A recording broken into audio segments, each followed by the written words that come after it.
Assalamualaikum warahmatullahi wabarakatuh.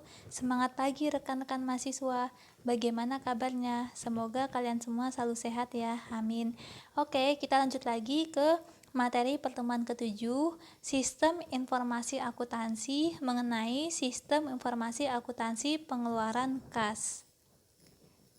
Jadi setelah mempelajari ini, diharapkan dapat membuat diagram arus atau flowchart dokumen yang berhubungan dengan transaksi pengeluaran kas, menganalisis pengendalian, dan struktur data setiap file.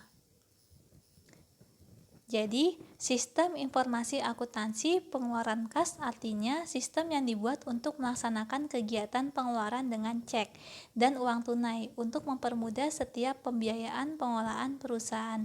Keberadaan sistem pengeluaran kas dapat mendukung pencapaian tujuan dari perusahaan. Sistem ini membuat perusahaan lebih mudah dalam mengolah hal yang berhubungan dengan besarnya pengeluaran kas yang terjadi, yang pada akhirnya dapat berpengaruh terhadap laba yang diterima perusahaan. Laba ini bermanfaat bagi kelangsungan perusahaan dan pihak yang berkepentingan seperti manajemen, pegawai, investor, bank, dan sebagainya. Selanjutnya, tujuan sistem informasi akuntansi pengeluaran kas yaitu yang pertama, meyakinkan bahwa semua barang dan jasa telah dipesan sesuai kebutuhan. Yang kedua, menerima semua barang yang dipesan dan memeriksa atau verifikasi bahwa semua barang yang diterima dalam kondisi baik. Yang ketiga, menjaga barang sampai digunakan. Yang keempat, menetapkan bahwa faktur berhubungan dengan barang dan jasa adalah valid dan benar. Yang kelima, mencatat dan mengklasifikasikan pengeluaran kas secara tepat dan akurat.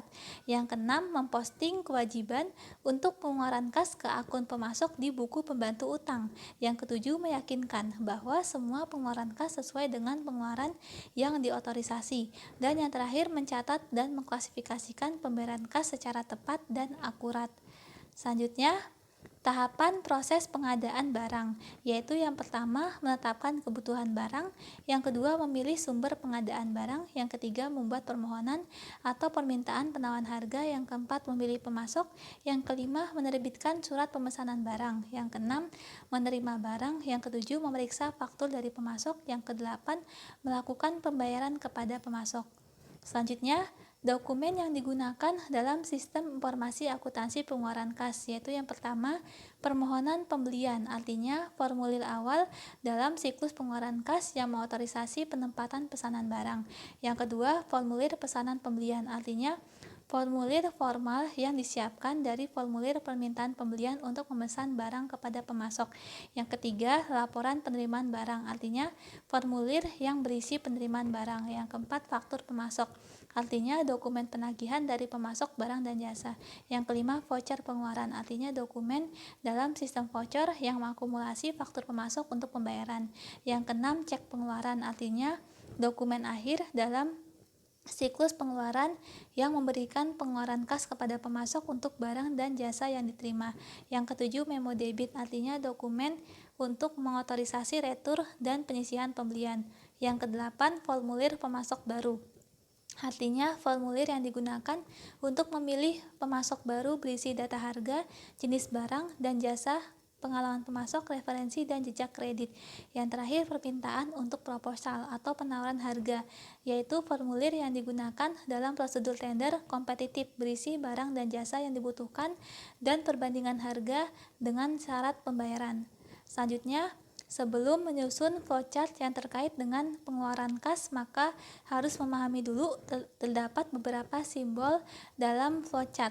Jadi ada simbol input, bisa berupa dokumen, bisa berupa perangkat, kemudian prosesnya bisa menggunakan sistem komputer, bisa secara manual, bisa menggunakan proses pendukung, bisa menggunakan proses pengetikan offline. Kemudian setelah diproses nanti menghasilkan output, bisa berupa jurnal atau buku besar. Kemudian setelah menghasilkan output, maka file tersebut bisa disimpan dalam disk magnetis, kemudian pita magnetis, bisa disimpan di disket atau bisa disimpan secara online, atau bisa juga penyimpanan secara manual. Jika penyimpanan secara manual, maka Gambarnya segitiga kebalik, yaitu bisa dengan simbol N. N ini artinya file dokumen disimpan secara nomor. Kemudian jika simbolnya A, yaitu file dokumen disimpan secara alfabet berdasarkan abjad. Kemudian jika dokumen disimpan berdasarkan tanggal, maka simbolnya D. Kemudian ini ada simbol arus dokumen, arus data. Kemudian ada simbol keputusan, yaitu gambarnya belah ketupat. Lalu ada simbol on page connector, artinya jika masih dalam satu halaman yang sama, maka simbolnya lingkaran. Jika proses datanya sudah berbeda halaman, maka simbolnya segitiga kebalik. Kemudian, sistem proses pengeluaran kas untuk utang usaha. Dalam manajemen utang usaha terdapat dua pendekatan sistem yang bisa digunakan, yaitu sistem menggunakan buku pembantu utang dan sistem voucher. Apabila menggunakan buku pembantu utang, maka faktur pemasok yang diterima bagian utang usaha dicatat di buku pembantu utang usaha pada akun pemasok. Kemudian, apabila dalam sistem voucher, maka faktur pemasok diarsip sampai tanggal jatuh tempo pembayaran. Pada saat tanggal jatuh tempo, maka faktur yang dibayar dicatat ke voucher pengeluaran kas. Voucher pengeluaran kas ini beserta faktur yang dilunasi dikirimkan kepada divisi pengeluaran kas untuk dibuat cek. Setelah cek dibuat, maka voucher ini distempel lunas dan diarsip oleh divisi pengeluaran kas. Dan hal ini menunjukkan bahwa arsip voucher telah dibayar. Sistem voucher dapat digunakan apabila pembayaran utang untuk faktur pemasok dilakukan dalam jumlah yang sesuai dengan jumlah di faktur pemasok. Apabila pembayaran dilakukan dalam jumlah yang tidak penuh atau tidak semua jumlah dalam faktur dibayarkan, maka sistem voucher tidak dapat digunakan untuk pembayaran tersebut. Kemudian, sistem informasi akuntansi pengeluaran kas menggunakan cek jika pengeluaran kasnya jumlah nominalnya cukup besar. Terdapat beberapa unit organisasi yang berhubungan dengan sistem informasi akuntansi pengeluaran kas menggunakan cek, yaitu yang pertama fungsi yang membutuhkan pengeluaran kas, artinya fungsi ini mengajukan cek kepada fungsi akuntansi bagian utang jika membutuhkan pengeluaran kas untuk kepentingan perusahaan. Permintaan cek ini harus mendapatkan persetujuan dari kepala fungsi yang bersangkutan. Jika perusahaan menggunakan sistem utang voucher, maka bagian utang membuat bukti kas keluar untuk membuat bagian kasa melengkapi cek sejumlah permintaan yang diajukan oleh fungsi yang membutuhkan pengeluaran kas. Yang kedua, fungsi kas, yaitu bertanggung jawab dalam melengkapi cek, meminta otorisasi cek dan mengirimkan cek kepada kreditur via pos, atau membayarkan secara langsung kepada kreditur, atau melakukan pemindah bukuan melalui jasa perbankan. Yang ketiga, fungsi akuntansi, yaitu bertanggung jawab atas pencatatan pengeluaran kas yang berhubungan dengan biaya dan persediaan. Kemudian pencatatan transaksi pengeluaran kas ke dalam jurnal pengeluaran kas atau register cek, dan pembuatan bukti kas keluar yang memberikan otorisasi kepada fungsi kas dalam menerbitkan cek sebesar yang tercantum dalam dokumen tersebut. Yang keempat, fungsi pemeriksa internal, yaitu bertanggung jawab untuk melakukan perhitungan kas secara periodik dan disesuaikan hasil perhitungannya dengan saldo kas menurut catatan akuntansi. Fungsi ini juga melakukan pemeriksaan secara periodik terhadap saldo kas yang ada dan membuat rekonsiliasi secara periodik. Kemudian terdapat beberapa dokumen yang digunakan dalam sistem informasi akuntansi pengeluaran kas menggunakan cek, yaitu yang pertama bukti kas keluar. Fungsinya sebagai perintah pengeluaran kas kepada bagian kasa sebesar yang tercantum dalam dokumen tersebut.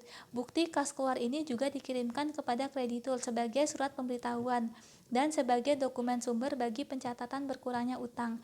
Yang kedua, cek, yaitu dokumen perintah kepada bank untuk melakukan pembayaran sejumlah uang kepada pihak yang tercantum dalam dokumen tersebut. Yang ketiga, permintaan cek, yaitu berfungsi sebagai permintaan dari fungsi yang membutuhkan pengeluaran kas kepada fungsi akuntansi untuk membuat bukti kas keluar. Selanjutnya, catatan akuntansi yang digunakan untuk dalam sistem informasi akuntansi pengeluaran kas menggunakan cek, yaitu terdapat jurnal pengeluaran kas, yaitu digunakan untuk mencatat semua pengeluaran kas yang dilakukan oleh perusahaan. Dokumen sumber yang digunakan sebagai dasar pencatatan dalam jurnal ini adalah faktur dari pemasok yang telah distempel lunas oleh fungsi kas. Yang kedua, register cek, digunakan untuk mencatat cek perusahaan yang diterbitkan untuk pembayaran para kreditur perusahaan atau pihak lain. Kemudian terdapat Diagram arus atau flowchart sistem informasi akuntansi pengeluaran kas menggunakan cek. Dimulai dari bagian jurnal. Bagian jurnal ini menerima dokumen faktur dari pemasok dari bagian pembelian, kemudian membuat jurnal pembelian. Lalu faktur dari pemasok dikirimkan kepada bagian utang. Lalu bagian utang ini nanti membuat jurnal atau buku besar kartu utang. Kemudian dokumen faktur dari pemasok dilanjutkan ke bagian kasa. Bagian kasa mengisi cek atau melengkapi cek dan meminta otorisasi cek, maka dikeluarkan dokumen bukti pengeluaran kas yang untuk diberikan kepada kreditur. Selanjutnya, sistem informasi akuntansi pengeluaran kas dengan uang tunai melalui sistem dana kas kecil. Jadi ini jika digunakan apabila pengeluaran kas jumlah nominalnya cukup kecil. Sistem ini dilakukan dengan dua cara, yaitu sistem saldo berfluktuasi dan sistem saldo tetap. Jadi terdapat beberapa unit organisasi dalam sistem informasi akuntansi pengeluaran kas dengan uang tunai melalui sistem dana kecil, yaitu fungsi kas. Fungsi kas ini bertanggung jawab melengkapi cek, meminta otorisasi cek, dan menyerahkan cek kepada pemegang dana kas kecil pada saat pembentukan dan pengisian kembali dana kas kecil. Kemudian fungsi akuntansi, yaitu bertanggung jawab atas pencatatan pengeluaran kas kecil yang berhubungan dengan biaya dan persediaan, pencatatan transaksi pembentukan dan pengisian kembali dana kas kecil, pencatatan pengeluaran dana kas kecil dalam jurnal pengeluaran dana kas kecil, dan pembuatan bukti kas keluar yang memberikan otorisasi kepada fungsi kas dalam menerbitkan cek sebesar yang tercantum dalam dokumen tersebut. Kemudian yang ketiga, fungsi pemegang kas kecil, yaitu bertanggung jawab atas penyimpanan dana kas kecil, pengeluaran dana kas kecil sesuai dengan otorisasi dari pejabat tertentu yang ditunjuk, dan permintaan kembali dana kas kecil. Kemudian fungsi yang membutuhkan pembayaran tunai, yaitu mengajukan permintaan untuk melakukan pembayaran tunai yang menggunakan dana kas kecil. Kemudian yang kelima, fungsi pemeriksa internal, yaitu bertanggung jawab atas perhitungan dana kas kecil secara periodik dan kesesuaian hasil perhitungan dengan catatan kas. Selanjutnya, terdapat beberapa dokumen yang digunakan dalam sistem informasi akuntansi pengeluaran kas dengan uang tunai melalui dana kas kecil, yaitu yang pertama, bukti kas keluar, yaitu digunakan fungsinya sebagai perintah pengeluaran kas dari fungsi akuntansi kepada fungsi kas sebesar yang tercantum. Dokumen ini dibutuhkan saat pembentukan dana kas kecil dan pada saat pengisian kembali dana kas kecil. Yang kedua, cek, yaitu dokumen perintah kepada bank untuk melakukan penawaran sejumlah uang kepada pihak yang tercantum dalam dokumen tersebut. Yang ketiga, permintaan pengeluaran kas kecil, yaitu dokumen ini digunakan oleh pengguna dana kas kecil untuk meminta uang kepada pemegang dana kas kecil. Dokumen ini fungsinya sebagai bukti telah dikeluarkannya dana kas kecil bagi pemegang dana kas kecil dan selanjutnya diarsip menurut nama pengguna dana kas kecil. Yang ketiga, bukti pengeluaran kas kecil. Dokumen ini dibuat oleh pengguna dana kas kecil untuk mempertanggungjawabkan penggunaan dana kas kecil. Dalam sistem saldo tetap, bukti dokumen ini dilampirkan dengan dokumen pendukungnya dan disimpan dalam arsip oleh pemegang dana kas kecil untuk kebutuhan pengisian kembali. Sedangkan dalam sistem saldo berfluktuasi, dokumen ini dilampirkan dengan dokumen pendukungnya dan diserahkan oleh pemegang dana kas kecil kepada fungsi akuntansi untuk dicatat dalam jurnal pengeluaran dana kas kecil. Yang kelima, permintaan pengisian kembali kas kecil. Fungsinya dibuat oleh pemegang dana kas kecil untuk meminta kepada bagian utang agar membuat bukti kas keluar untuk pengisian kembali dana kas kecil. Dalam sistem saldo tetap, maka jumlah pengisian kembali dana kas kecil sebesar jumlah uang tunai yang dikeluarkan sesuai yang tercantum dalam bukti pengeluaran kas yang dikumpulkan dalam arsip pemegang dana kas kecil. Dalam sistem saldo berfluktuasi, pengisian kembali didasarkan sesuai kebutuhan pengeluaran uang tunai yang diestimasikan oleh pemegang dana kas kecil. Selanjutnya, mengenai catatan akuntansi yang digunakan dalam sistem informasi akuntansi pengeluaran kas dengan uang tunai, yaitu jurnal pengeluaran kas digunakan untuk mencatat pengeluaran kas dalam pembentukan dana kas kecil dan dalam pengisian kembali kas kecil. Yang kedua, register cek, yaitu digunakan untuk mencatat cek perusahaan yang dikeluarkan untuk pembentukan dan pengisian kembali dana kas kecil. Yang ketiga, jurnal pengeluaran kas kecil, yaitu sebagai jurnal khusus untuk mencatat pengeluaran dana kas kecil dan sebagai alat distribusi pendebitan yang terjadi sebagai akibat pengeluaran dana kas kecil. Jurnal ini digunakan hanya dalam sistem saldo berfluktuasi. Kemudian ini ada diagram arus atau flowchart sistem informasi akuntansi pengeluaran kas dengan uang tunai melalui dana kas kecil. Dimulai dari bagian utang, yaitu membuat surat keputusan, kemudian membuat pencatatan bukti kas keluar secara manual, lalu menghasilkan dokumen bukti kas keluar. Kemudian bukti kas keluar yaitu dibuatlah jurnal atau buku besar register bukti kas keluar. Kemudian bukti kas keluar ini diberikan kepada bagian kasa. Bagian kasa mengisi cek dan meminta otorisasi tanda tangan di atas ceknya. Kemudian dihasilkan yaitu surat dokumen pengeluaran kas. Kemudian setelah itu dikirimkan kepada pemegang dana kas kecil.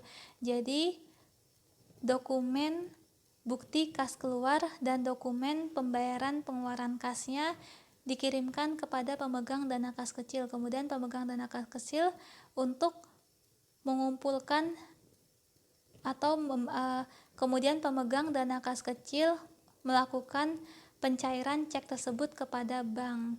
Kemudian setelah itu dibuatlah jurnalnya, yaitu dicatat ke dalam register ceknya dan disimpan berdasarkan arsip nomor dokumennya. Kemudian pengendalian internal dalam sistem informasi akuntansi pengeluaran kas. Menurut Sumarso tahun 2015, untuk dapat menghasilkan sistem pengawasan yang baik, maka prosedur pengeluaran kas harus memperhatikan hal sebagai berikut, yaitu semua pengeluaran kas dilakukan dengan cek.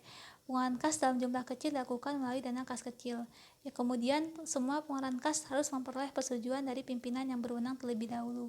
Dan terdapat pemisahan tugas antara yang berhak menyetujui pengeluaran kas, yang menyimpan uang kas, melakukan pengeluaran kas, dan yang mencatat pengeluaran kas.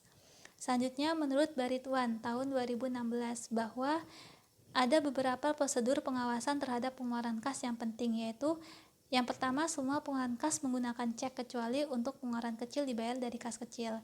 Yang kedua, dibentuk kas kecil yang diawasi dengan selektif. Yang ketiga, cek hanya dilakukan apabila didukung bukti yang lengkap atau dengan menggunakan sistem voucher. Yang keempat, dipisahkan antara pihak yang mengumpulkan bukti pengeluaran, yang menulis cek, yang menandatangani cek, dan yang mencatat penerimaan kas. Yang kelima, diadakan pemeriksaan internal dalam waktu tidak tentu dan diharuskan membuat laporan kas harian. Oke, agar kalian lebih memahami lagi mengenai siklus akuntansi pengeluaran kas, kalian dapat mengerjakan tugas flowchart membuat sistem informasi akuntansi pengeluaran kas. Jadi di sini ada studi kasus yang terkait dengan transaksi pengeluaran kas, kemudian dibuatlah alurnya, flowchartnya, lalu identifikasi kelemahannya, kemudian ancamannya apa, dan berikan solusinya yang berhubungan dengan pengendalian internal. Oke, sekian presentasi dari saya di pertemuan ke-7 ini. Apabila ada pertanyaan yang ingin ditanyakan, bisa disampaikan di forum diskusi. Sekian presentasi dari saya, terima kasih banyak atas perhatiannya. Wassalamualaikum warahmatullahi wabarakatuh.